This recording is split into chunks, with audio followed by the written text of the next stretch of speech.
Hello students. So today we are going to start with the topic of popular struggles in Nepal and Bolivia. So do you remember the story of the triumph of democracy in Poland? We studied in the last year from the last chapter in the first chapter of class 9th. The story reminded us about the role played by the people in making the democracy. Let us read two recent stories of that kind and see how power is exercised in democracy.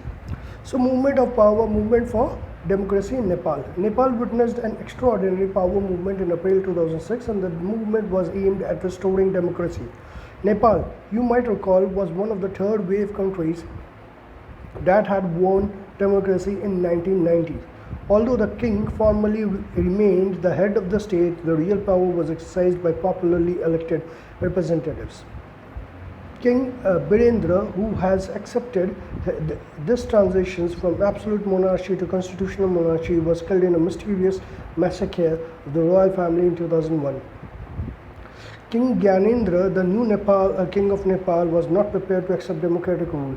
He took advantage of the weakness and unpopularity of the democratically elected government. In February 2005, the king dismissed the then Prime Minister and dissolved the popularly elected parliament. The movement of April 2006 was aimed at regaining popular control over the government from the king.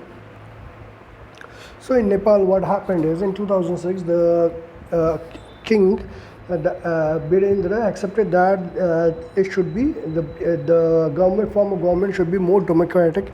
That is, he laid down the principles on how democratic government will be formed, how formulated. He allowed the stepping down of monarchy from monarchy to democratic. But his entire family was killed in a mysterious massacre in 2001. And so in 2005, what happened is that the new king didn't accepted the monarchy, didn't accept the democratic form of government, and so he dismissed the then prime minister, and then this led to the democratic movement in 2006. So all the major political parties in the parliament formed a 7-party alliance known as and called for a 4-day strike in Kathmandu, the country's capital. The protest soon turned into an infinite strike in which Maoist insurgents and various other organizations joined hands. People defied curfew and took to the streets.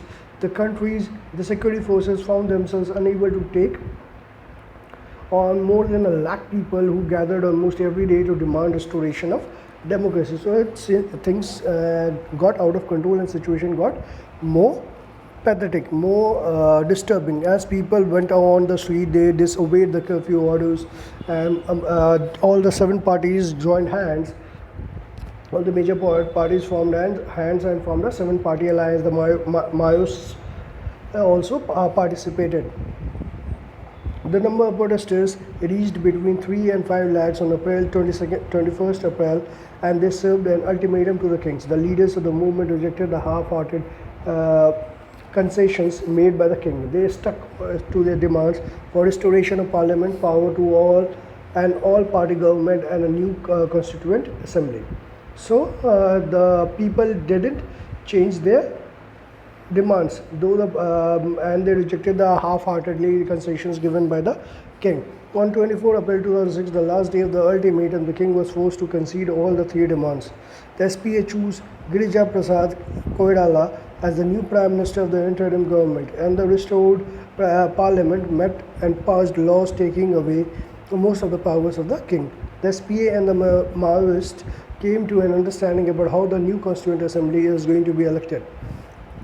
In 2008, the monarchy was established and Nepal became a federal democratic republic. In 2015, it adopted a new constitution. The struggle of Nepali people is a source of inspiration to Democrats all over the world. So this story, this revolt, or this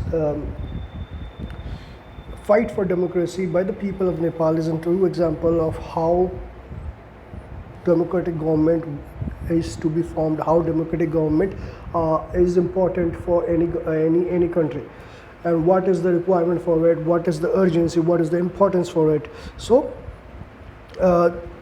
what happened is the government, the king had to accept the request, has to accept the demands, and the monarchy form of government was abolished, and then and Mr. Kodala, that's Girja Prasad Kodala, was elected as new prime minister of the interim government.